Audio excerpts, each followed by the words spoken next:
morning, gentlemen. Good afternoon, gentlemen. As you're coming into the session, I'm just admitting everybody in. It should just take another minute, hopefully, for everyone to be able to join. What we're going to be looking at today is English Language Paper 1. So we're going to be going through just briefly the structure of the paper, and also we're going to go through some specific examples. We're going to be good. Hello, everybody, just letting you all in. So if you're just joining now, welcome. Okay. Right. So at the moment, I'm just going to share my screen to put up one of the pieces of information that you need for today and just allow you to be able to look at this. This is the timings for the English language paper. So that's what we're looking at today, is what do we need to do effectively in this exam. But I'm going to be focusing particularly on English language paper 1 questions 4 and 5. And the reason for that is because they are worth the most marks. 16 marks for question 4 and 40 marks for question 5. So I hope you can appreciate that that is where a lot of our energy needs to go. So if you're just joining, these are the timings that we have here. Now, there is a very particular approach to this exam paper in terms of the questions and the method of answering. But that's not going to help you if you are not incredibly disciplined with your timings. This is really key in this exam, because if you run out of time because you spent a long time on question 2 and 3, they are only 8-mark questions, and it's not going to benefit you as much as being disciplined with your timing, cutting yourself short and moving on to question 4 and question 5. So you've really got to make sure you're actually only spending the time that you've got allotted for that. We're going to focus, as I said, on question 4 to start with. Okay, that one is a little bit more complicated. I'm going to try and share a different screen so that we can look at an example here. This one is, we're always going to give you an example of a question like this. Okay, it's going to say to you something like, focusing on this part of your answer on a specific amount of lines. So the way it's usually structured is that you will have to, the questions lead you through the paper. So at the moment, so I'm just letting some more people in. That's why I'm just hesitant, keep halting.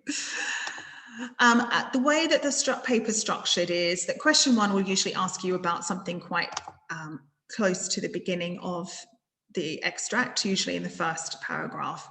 And then questions 2 and 3 will kind of lead you through the extract. So it kind of guides your reading, if you like, through the extract. So by the time you get to question 4, they're asking you to probably look at the sort of latter half of the extract. And this is important because if you focus on things that you've already answered for question 2, if you look at the wrong area of the extract, you're obviously also not going to get any marks for that. You won't get the benefit of it, even if you followed the formula to be able to respond. So my first tip is make sure that you're really, the first tip is about the timing, disciplined with the timing. Your second tip is really be clear that you know which part of the extract you are looking at in order to be able to answer the question, because if you are answering for the wrong part of the extract, it's not very helpful, plus you won't get the marks and the recognition that you should get. So it's 16 marks for question 4, and it will always look something like this. It will always be focusing on this part of your answer from this line to the end usually. And then they'll give you some strange quotation. They'll say something like, a student having read this section of the text says, I felt that the character was very much like this, or I felt that the atmosphere that was created by the writer was incredibly good. They'll give you some statement and it will have some substance to it. And you have to decide to what extent you agree. So it's asking for an evaluation, an evaluative comment, and that is what question 4 is focusing on.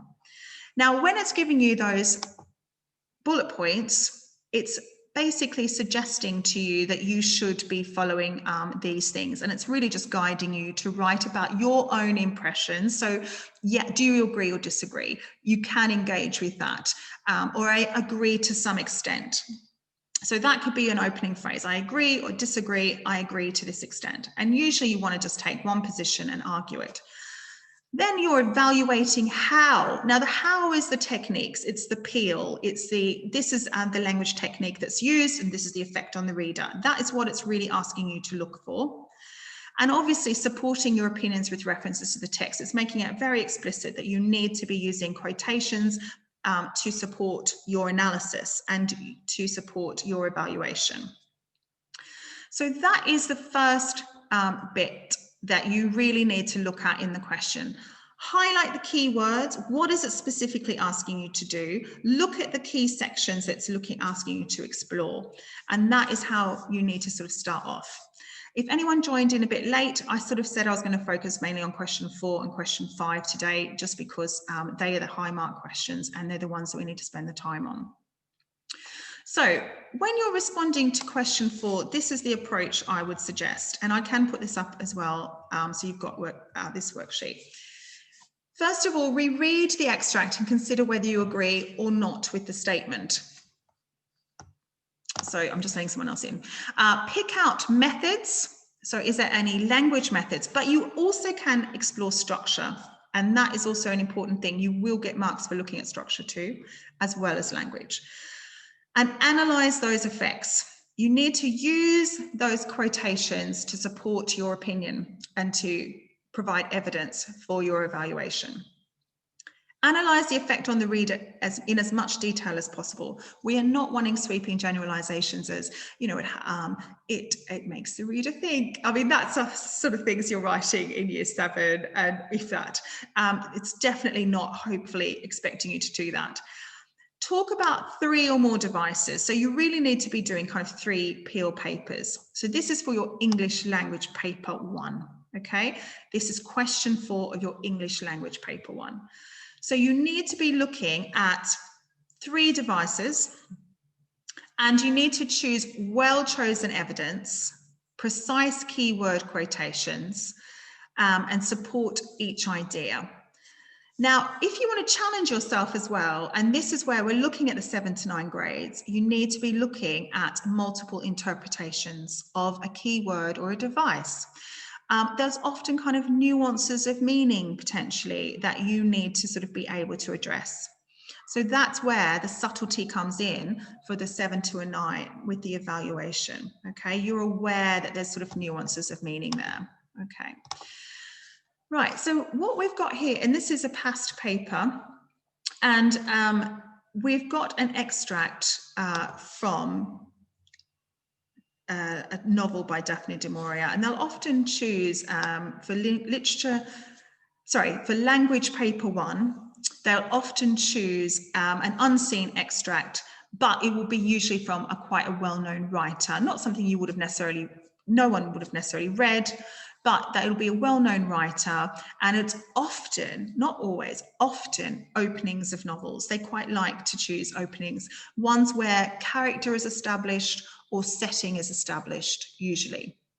And so that gives you some good language to explore. Now in this one, it's called Jamaica Inn, and they are asking you, it's written in 1936, although it does sound perhaps a bit older than that. It will potentially be pre-20th century, or it might be more modern. Okay, if this one's the pre-20th century one, then it's going to be sort of 2 modern texts that you compare for English language paper 2. Or if it's sort of a more modern novel, then you know there's a pre-20th century text going to appear in paper 2. So they have to have one pre-20th century text across one of the 3 extracts in those 2 papers. So that can kind of give you an indication that sometimes this might be pre-20th century. Now in this extract, there's a coach and horses with its passengers making its way through some pretty awful weather to go to a place in Cornwall called Jamaica Inn. And as you're going through the extract, as I said before, but if you joined late, just to reiterate, those first 3 questions that you're doing for English language paper 1, the first 3 questions will often be focusing on the first parts of the extract. And then you will have a section where they'll ask you to analyze from. So the question for this one is focusing from line 19 to the end. So we know we need to look for 19 and we're reading right to the end of extract. And then it says, a student having read this section of the text said, the writer brings to life the misery of the passengers. It's as if you're inside the coach with them. They are giving us a statement. So we know that they're saying misery of the passengers. And then they're saying it's as if you're inside the coach with them, which was a little bit more wishy-washy. It's more just basically suggesting the realistic effect the writer's creating. But you've got that key word of misery to cling to. And so when you're reading through, you're looking for suggestions that the passengers are miserable. And then it will say, to what extent do you agree? So there might not be many suggestions of miserable passengers, or we might suggest that they're always there. My advice is usually you should always agree with the statement. That's what they generally suggest. And as you are then going through to get those 7 and 9s, 7, 8s and 9s, you then can perhaps tease out some nuances within that and look at the subtleties perhaps, and that will allow you to hit those sort of higher grades, the subtleties of the statement. But initially, if you agree, then you can get straight in and you can start with your evaluation, then tease out the subtleties later. So again, it's always the same bullet points. It's always the same structure of question, and then we have basically these section here. So what I'm going to do, I'm just going to give you a couple of minutes without me talking, and in the chat, if you can pick out anything that you think would suggest the misery of the passengers, or if you just want to write it on paper as well, that's fine. What could you sort of talk about when they're asking you to look at the misery of the passengers? So I'm just going to give you a little bit of quiet time for you to think that through. Put it in the chat. If you want to put your hands up and ask a question, you can do that as well. If you want to write on paper, that's fine too. But just try and pick 1 or 2 quotations that you can use in order to say what you think about the misery of the passengers, a quote that you could explore perhaps. Anyone, I've just entered let 1 or 2 people in as well. We're just looking at question 4, paper 1, English language, and we just have this up so that we can actually show that you're looking at the misery of the passengers. So just have a look for a quotation about the misery of the passengers.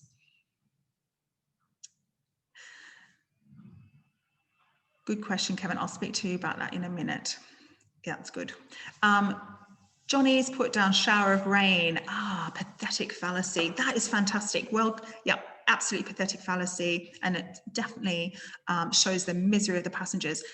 Inside the coach is mirrored with the weather outside, which is miserable. It's cold and it's wet. So that is a really good paragraph that you could actually write and analyze in your piece. So well done with that. Any other comments? Just put them in the chat if you would like. So ideally, what you would want to write is 3 or 4 Peel paragraphs, probably 3, 4 if you could manage it. So a couple of ideas that you're coming out with at this point would really help with that. Okay, so James has said, one old fellow kept up a constant complaint, rose from his seat in fury. That's a really nice quote that you could actually explore. There's a few pieces of language analysis that you could pull out there. For example, constant complaint, the alliteration of that. You could look for you can sort of explore the verb fury as well. That's a really nice one.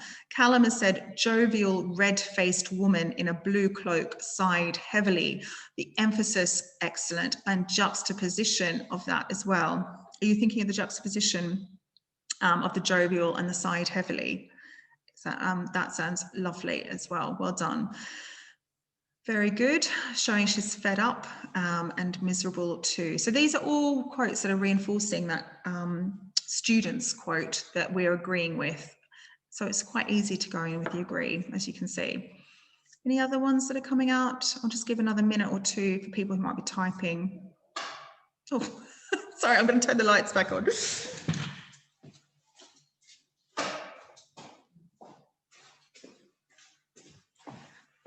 It's helpful if we can see things. Okay. Right, so those are some really good points that have come out there. And the thing that you'll just be confident that in this passage, they will have enough things for you to talk about to agree with the statement and to tease out some of the language. It's usually quite a substantial chunk of the passage. It's from usually about halfway through to the end. And there'll be a lot of things that you can actually explore. So they don't try to make it difficult for you, okay? Now, you won't have time to plan in your exam. It's just the reality of it. Your planning really needs to come from your annotations. So as you're going through and you're answering that, rereading that bit to answer the question, really you should have some highlighters and you should be annotating as you go through. And then what I would then do when I'm looking at my piece of annotated paper, I would go back through and number them in the order that I'm going to actually speak about. And that will give me my plan. And so that is what really you need to do.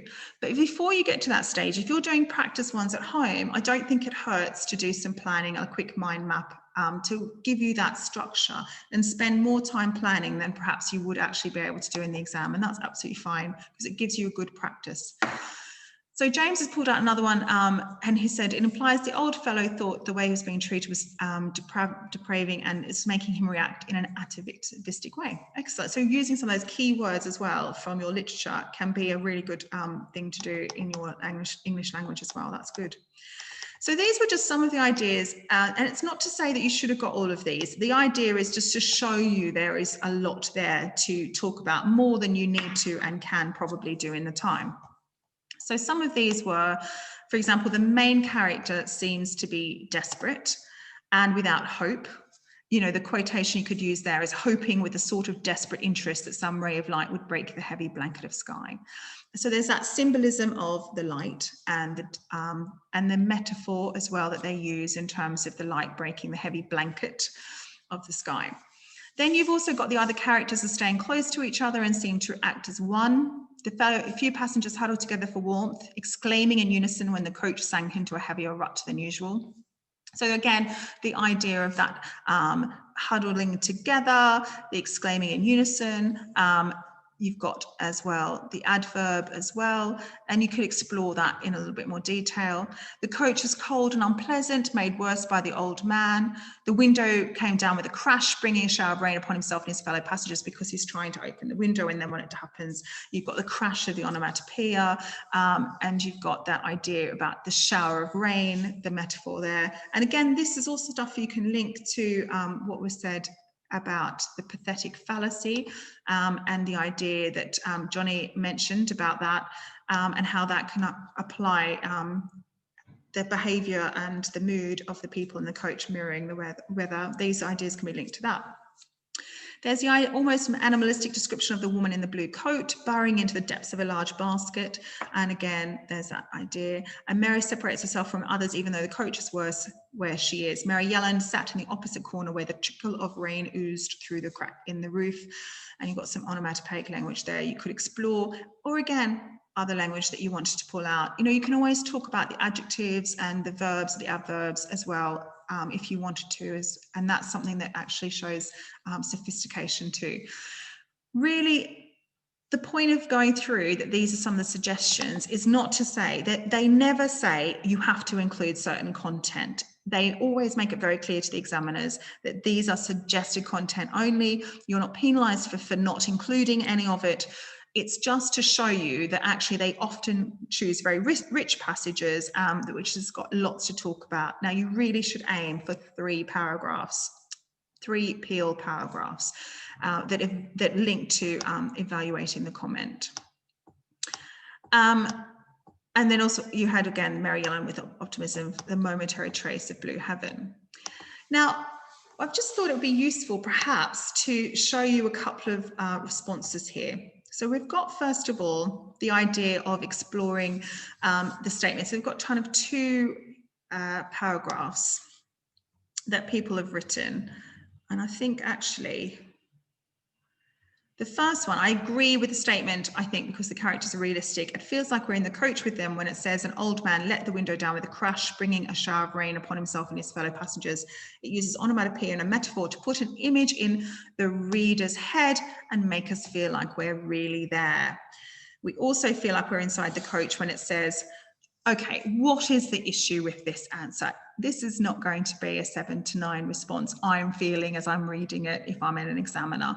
Why not? Can anyone put some suggestions in the chat, or put your hands up if you want to kind of make a comment? It may get better. You can always talk yourself up a grade. Okay. Go ahead. I've unmuted someone, hopefully. James, you go ahead.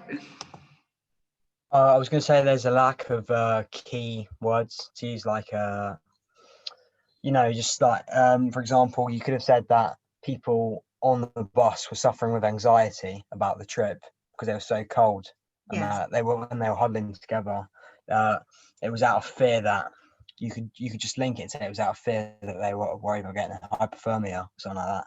Say what it symbolizes. Excellent. So yeah, that evaluation isn't there. They're not going into the detail of how that perhaps seems even more miserable, how that links to their emotion. You know, by saying it puts an image in the reader's head. I mean, we just know that that's not going to get those higher grades. Now, we all get nervous in an exam, and we always potentially can have a ropey start. It's more important to have a slightly ropey start and keep going through the whole time, as opposed to sort of sit there frozen, not knowing what to say. So I'm not trying to slate that candidate for doing that in that respect. But what needs to happen then is it does need to get more specific and evaluative. And you really kind of need to be a bit aware of yourself. If you're starting to write things about makes the reader imagine, makes the reader think, makes us feel sorry, stop. Think about how you can make that more precise. And this is the thing with this candidate, because they have been going through the whole way in that sort of vein, and that's why it's coming out kind of, you know, as a lower grade. So we also look like we're inside the coach when it says the few passengers huddled together for warmth, exclaiming in unison when the coach sank into a heavier rut than usual. This uses a metaphor and an adverb. So they're just saying what the techniques are. They aren't actually exploring the effect of the technique.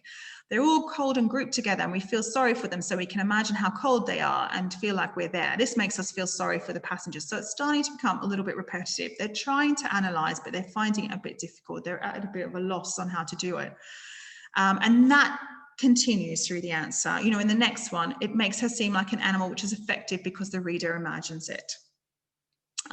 You know, if you'd said, for example, with that one about how she's burrowing into the depths of a large basket, this makes us use animalistic imagery, which is effective because it gives the impression that she's trying to hibernate or hide from the cold or squirrel herself away or protect herself. They are all things that you could actually put in, which would be more specific and would show that you've got a greater understanding of it. Okay, so as this candidate's gone through, they will pass because they're using quotes and they're using the techniques, but their evaluation is not strong enough to, and there's little glimmers of evaluation, just tiny little ones that they kind of have here.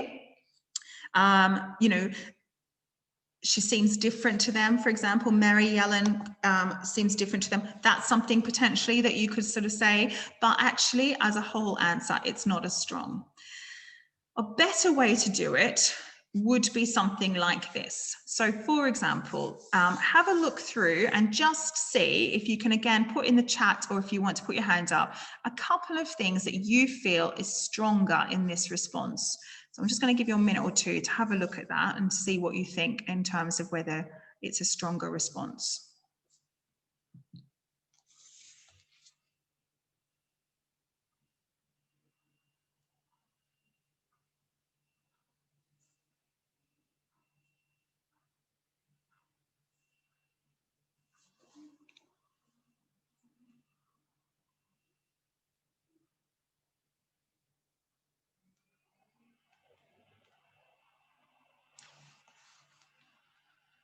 Okay. If anyone wants to put their hand up to say anything, if anyone wants to type in the chat a phrase that they feel shows a greater evaluation and understanding of the writer.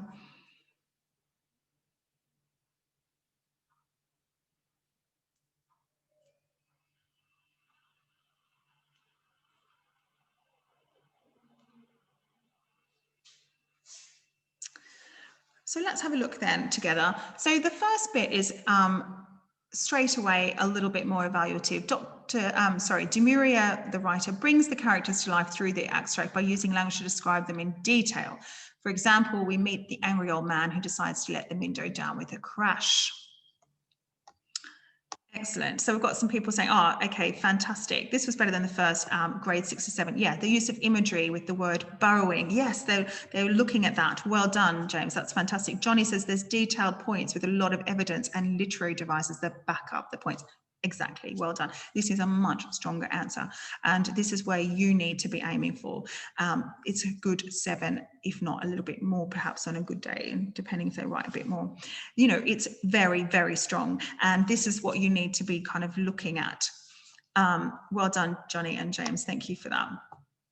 So, you know, things like this uses onomatopoeia to depict the loud crash of the window, and you can almost feel the shock of the other passengers as they're subjected to the shower of rain he lets in. Beautiful embedding of quotations there. We've been talking about that as well. Looking at paper 2, it's just as important with paper 1 that you embed quotations.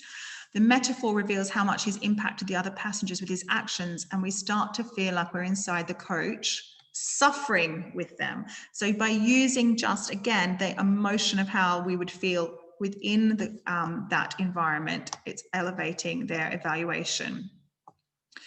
The bit about here, this paragraph, you know, compare that to the one before where they say she's burrowing like an animal. They're not saying the effect of that. So this one here, one character stands out to the reader is a woman in a blue coat because she's made to sound like an animal burrowing into the depths of a large basket. Beautiful embedded quote. The image of her burrowing is effective because it implies she's trying to escape from the weather by searching for cake, just as certain animals would burrow into a nest to protect themselves. So they're actually describing the effect of that technique in relation to this extract. This is where, again, if you can do something like this, showing perhaps alternative interpretations, this is where you're going to really get those high grades. And this is what they've done here, because they say, however, unlike an animal, the woman does not seem scared. So they're trying to show another view.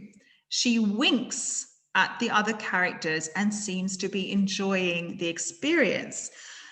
So this is where I'm sort of saying, you know, it's talking about the misery of the passengers, and here they've actually gone into the nuances of it. Okay, so at first we might think she seems a bit miserable because she's burrowing like an animal, but then because she winks at the other passengers, they've really inferred that actually she's quite enjoying this whole thing, and it's not potentially bothering her as much, or she's not as miserable as some of the other characters.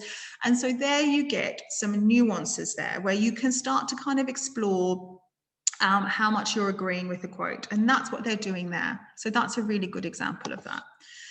Now, again, they have written a bit more, so they've gone on. This is an incredibly strong response here. So I just wanted to kind of show that to you. Now, before we go on, I'm going to stop sharing that one because it's got, I just want to show you one more thing before we go. So stop share, sorry about this. And then I'm going to just show you another piece. So I want you to have just a look at this, for example, for a start. So just as we finish up looking at question 4, I've got these, what's called a revision mat. So this might be kind of a good way just to have one A4 piece of paper you can print off and put up in the bedroom or whatever that you can use to kind of refer to. So it talks about here some of the keywords, some of the things to do. So circle keywords in the statement, perhaps draw a box about the relevant section of the text, reread the section, do a quick mini plan, or do clear and careful annotations. Aim to write 3 to 4 paragraphs, very strong evaluative paragraphs. What you need to consider: why has the writer chosen this language? How is the evidence supporting your argument? What impact this has on the reader, and being specific with that. So there's a little structure here as well with some sentence starters too that you can use, some key phrases that you can use. You know, you may argue the character, or you might argue the setting, or whatever the question's based on. Is this, is that? You might argue that the statement is right or wrong. You might suggest that I believe. You can say I believe. It's okay, I'm in the dark again. It's, hang on a second.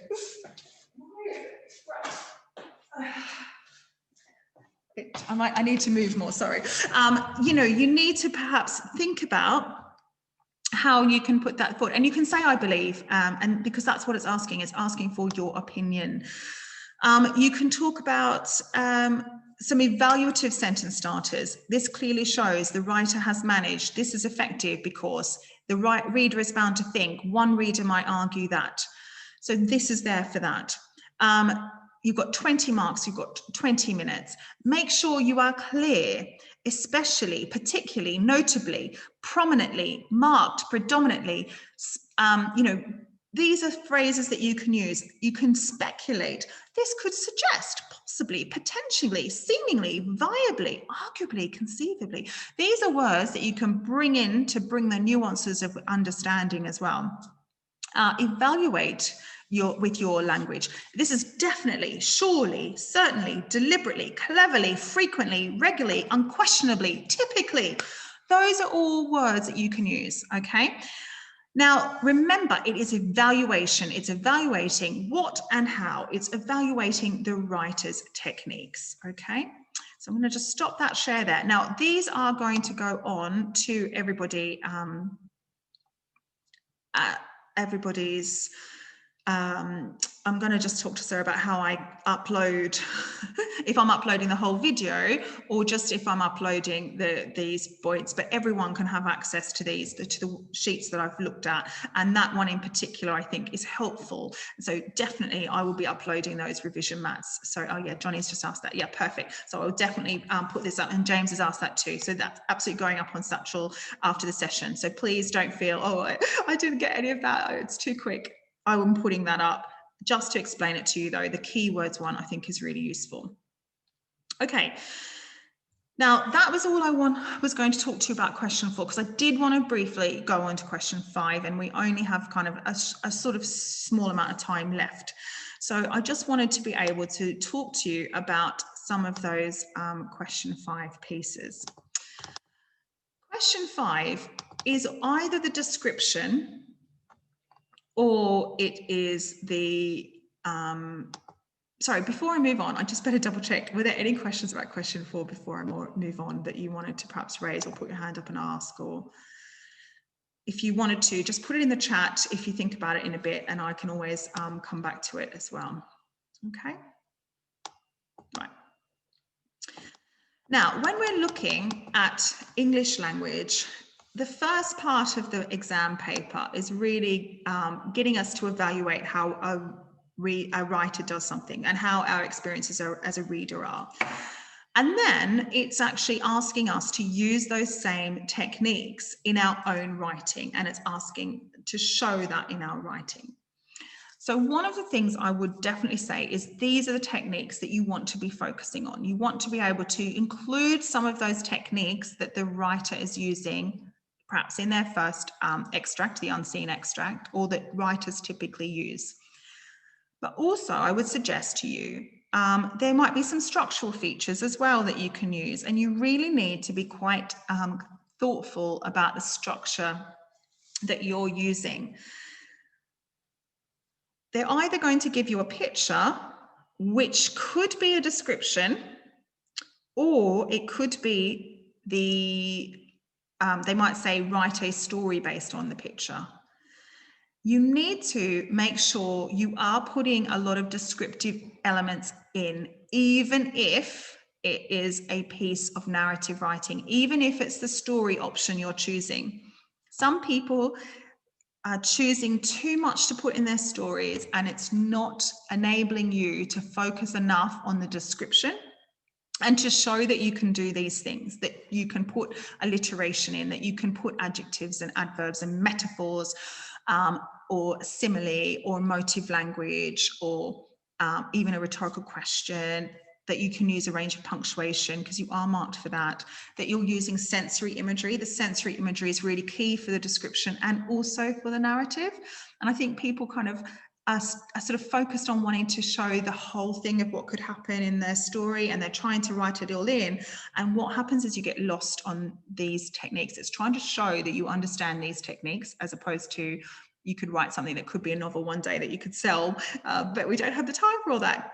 Remember, they're showing you the opening of a novel. Think about maybe if you're writing a story, perhaps it's the opening of a story where you're establishing the character in the setting. Have an ending point that's clear. Don't just cut it off. And for goodness sake, do not say it was a dream. Ooh, awful. But you need to kind of have, you can't expect perhaps to put in all of the wonderful details some of you have put in stories that actually deserve to be novellas and not actually in the exam conditions, because you have 45 minutes for it. Now, what you need to do is you need to make sure that you actually plan. That is the key thing. You have 45 minutes and you should spend 5 minutes planning and a couple of minutes proofreading and checking, because you are given marks for your content and organization. That means if you don't paragraph, you can't really move very high up the bands. And again, some of us forget because we're under exam pressure, but you must make sure you paragraph. The other thing is it's not just paragraphing, it's trying to think about the nuances of the structure. So maybe a one-word paragraph, a one-word sentence. Those kind of things work really well. Make sure as well that, again, you get 16 minutes for your spelling, punctuation, grammar. So in the other response I showed you for question 4, there was a couple of typos in there because I did it as it had been written. And that's fine because you don't get spelling marks for that. Okay, you do get spelling marks for question 5. So that's where it counts. You do get punctuation, marked on your punctuation and your paragraphs, your secure use of subordinate clauses, for example, in question 5. That is where it really counts. So make sure you're spending the time checking back and giving us a bit of time to proofread it and make sure you correct any mistakes. But a plan will stop you making them in the first place. Now, I know it sounds really basic, but we are talking about the difference between getting a 4 and a 5 and a 7 to a 9. And I guarantee it is the planning that is going to get you there. So you've got 24 marks for content and organization. Those are the ideas of your story and being able to paragraph and structure the story. And 16 marks is for your spelling, your punctuation, and your grammar. So in total, this is 40 marks. And this is also worth half of this exam paper and a quarter of your overall English language grades. So please think about this when you're doing your timing as well. Because again, a lot of people spend time on section 1, section A, the reading, and they run out of time for the writing. It's half your marks for that paper. It's a quarter of the marks overall. Please don't do that to yourself because you have to be disciplined. Some of this exam is not about how bright you are necessarily. It's actually about being disciplined with your exam technique and actually being very clear. These are the times I've got. This is what I have to do in this question. I know what I need to do to show the examiner, and this is what I have to do. And just being able to kind of plow through the exam is part of it. Okay. So hopefully that answered your question as well in the chat. Now, when we're looking at this one, okay, I want you to spend some time planning. I want you to think about your main points in your paragraph, decide on the order of your paragraph, think about certain language features or structures. Remember your paragraph, to number your paragraphs once you've planned to decide an effective structure. So some of you might need to think about, am I going to do a cyclical structure where perhaps I'm going to use the same first sentence and the same last sentence? Am I going to potentially do one word paragraph or one word sentence to end? So for example, the example we've got above, which is a long example, but I will attach it and you'll have time to look at it in a little bit more detail. they've started off drip, drip, drip. And so they've got repetition to start. And then they're talking about the pitter patter of rain hit the windows. So they're looking there at establishing the weather. Now, what this person has done is they have actually used the ideas as well in the reading section to help with their writing, because they also look at people who are kind of trapped in like a vehicle kind of traveling, like the people in the coach were trapped in there and perhaps a bit miserable and the weather outside. Now, it's not asking you to copy the first extract, but you can get ideas from there. You can actually use it to get suggestions for structure and for ideas. That's one of the reasons that we advise you to do the reading part first, because it can give you those ideas. Okay, now look at the repetition. Just again, you don't have to read the whole thing. It just stands out to you. Mummy, mummy, look, mummy, mummy, he wailed. So the idea, and this is what children do as well, but the idea of the repetition, short dialogue, is very effective, and this is purposeful because it kind of shows you a bit how lovely the child is in their relationship, but also a little bit irritating perhaps as well, because he gets frustrated when mummy doesn't respond. So then again, you've got some lovely descriptive paragraphs interwoven with that. You've got mummy Amy sighed as she heard the dam break and the little boy began to howl. You've got the mood of him interwoven with descriptions of the weather. Another flash, a 2-word sentence to start a paragraph. Surely it could not be. She's used a rhetorical question. And then you've also got even a colon here. The sea was growing. You've got all of that going. And then she's, again, short little bits of dialogue. At the ending, you've got that 1 word, safe. What an effective ending to have. The mother's sob was deafening and she crushed them both in the warm embrace of her arms. The lights flashed on once more and the carriage glowed with relief. Safe. And that was after a bit of a build-up of the weather, the mood, and how things were going. I mean, that is an incredibly skillful response. What I'm going to say to you is perhaps you need to have a plan or an idea of what you want to write about before you go in. Okay. That can be done. You can do that. And once you get in, then you can kind of twist it and to fit in. So one of the ones I did this in my own exams. This was my top tip. My own exams, I basically had a sort of idea for a story, and I stole it from a friend who'd done her GCSEs the year before, and she'd done something similar. And I thought, that's a great idea. Why have I never thought of that? And all she had as her idea for a story was a little child who was asleep and woke up really early one morning, tiptoed out to the back door, peeked through the back door, and so lots of description about her waking up, lots of description about the bedroom, tipping through to the back door, describing outside with the dawn and all the dew on the grass and all of those lovely details described in detail, and the child going out the door and playing hide and seek with themselves, trying to hide in different little places and looking for places to hide and seek with themselves, you know, just kind of as like a little adventure. Now, that was such a little simple story idea, but you could change it in lots of ways. Write about a time that was truly terrifying. Okay, so the child might not be the one who's terrified. It might actually be the parent who walks into the room and finds the child missing after that's happened, or it could be that the child sees something in the garden that terrifies them, or it could be something terrifying happens to the child in the garden. So the idea is, you know, you can have a simple basic story idea that you kind of can twist potentially. You know, for example, a couple that is, or somebody who's supposed to meet their friend at a railway station. Again, you can go into the detail of describing the railway station. You could go in to the detail of the person waiting, the frustrations of waiting. And then at the end, the person might arrive and it's fine, or perhaps there's a reason, you know, the person never gets off the train and they're left wondering where they were, you know. And again, that sort of little simple story idea, you could twist to perhaps lots of different, write about a time when you're happy, write about an unexpected surprise, write about a time when you had a visitor, you know, it can be twisted to lots of the examples that potentially fit in. So my suggestion is go away and perhaps think about 2 story ideas or 2 plans. You know, it could be somebody in a lighthouse, and that could be their job. And they're just sort of sitting in the lighthouse all day, watching, waiting, lonely, isolated, describing the sea, describing the weather. And then maybe one day somebody knocks on the door, or they see a ship or something in the outback, in the sea.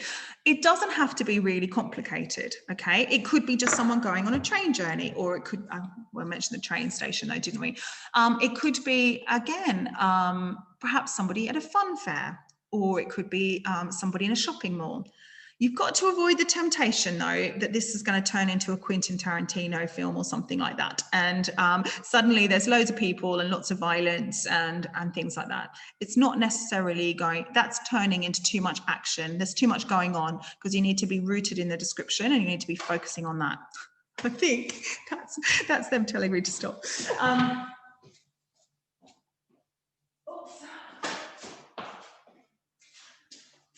Okay. So if you're doing that question, I would sort of think, just have a couple of simple story ideas that you can actually think about, that you could just twist and tweak in each situation. The other thing you can do, again, a friend of mine who's a librarian, this is what she got her son to do. They read different books and passages now, and they basically thought about just very nice, simple ideas that you could include in your story. And that's not, again, plagiarizing. If it's one sentence, that's not plagiarizing. That's using ideas from things you've read in the past, and you can absolutely do that. Or you can create them. So maybe you just want to craft a really good sentence that describes the snow, or describes a miserable day, and that you've got a couple of really nice sentences that you've crafted, that you've planned ahead of time, and you're going to just put into your piece of writing, because you know you're going to make it that this is the weather, this is the setting. Perhaps you want a couple of really nice phrases to describe a character, like maybe a young child or an old man. Again, putting that into a couple of sentences you've planned before time, and you've got it when you can go into the exam. You already kind of feel confident with it, because you know you've got like a nice metaphor or a nice simile, or you've got some nice descriptive phrases that you're going in with about weather and about character. Perhaps you want to actually think about, well, I love this opening, and you might want to, even you can Google sentence openers for stories and actually think of a couple, and then you might think, oh, I like that idea, I'm going to tweak that a little bit, maybe I could use that as an opening sentence for a story, and perhaps, or give yourself a couple of options though, just because it might not always 100% fit. But, you know, give yourself 2 options or so. Think about, or if I don't use it as an opening, that could be a really good ending. Have a look for these things, and it's not cheating if you're using them. You're still using things that you're drawing on, and you're showing that as a reader, you're a writer, okay? Obviously, don't look up stories on the internet and then kind of paraphrase it word for word. And no one has, I don't think, a photographic memory, but that's not advisable. That's not what I'm suggesting. I'm not suggesting rewriting the script of a film either, or something you've watched. I'm just suggesting kind of thinking about things before you go in. It's not going to be too much of a surprise. Yes, the picture might change. Yes, you write about a time, or write about something suggested by this might change. But generally speaking, it's going to be kind of things, you know, you want kind of some ideas before you go in that you can adapt, okay? You want to be able to show off your vocabulary. You want to be using a vocabulary you've learned from your literature. You want to be focusing on description, experimenting with structured paragraphs and sentence lengths, doing a couple of one-word sentences, or ending with a one-word sentence or a one-word paragraph in there, for example, or very short dialogue. And that would be my key tips for question 5. Okay, I'm going to stop. Has anyone got any questions? You can put in the chat as well if you want.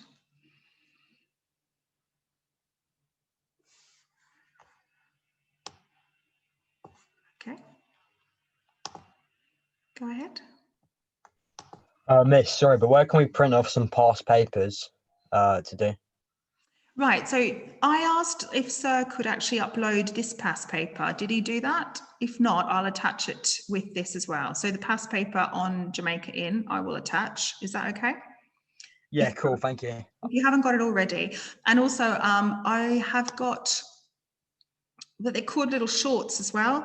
So it's actually they're like mini papers. They're called mini mocks. So they're not actually as long as actual proper mocks, but I can actually upload a couple of those as well, just so you can, again, practice the skills, but just be aware with the mini mocks, it's not the same as what a full paper will be, but it's just short and getting you to practice the skills. Okay. So I'll upload a couple of those too when I'm doing this as well. Yeah. Oh, great. Adrian said this is already on Show My Homework. So that's perfect. Johnny said, yeah, it's already uploaded. So you've got that one to start with. You can have a look at that already if you want to practice that one. Bring in your practice papers for us to have a look at. We'd love to see them. Please ask questions of me or your teacher when you come in. If it went too fast and I missed things, I'm really sorry. Obviously, it's a short amount of time to get everything in. Thank you so much for coming. If anyone's missed them, we've recorded it. So we're going to work out, I don't know exactly if Sir's planning to put that on Show My Homework or some other way, or YouTube or something, but we'll try and work out how we're uploading that. And I'll ask, speak to Mr. Cotton about how he's going to do that. So hopefully if people did miss it or came in partway through, I'm sorry. I know what it's like when you join partway. It's a bit like, oh, what's happening? I don't want you to feel you kind of missed the experience. Okay, well done, everybody. And I'll see you there and have a good evening. Thanks for joining us. And thank you for being so wonderful, but very quiet. Good night.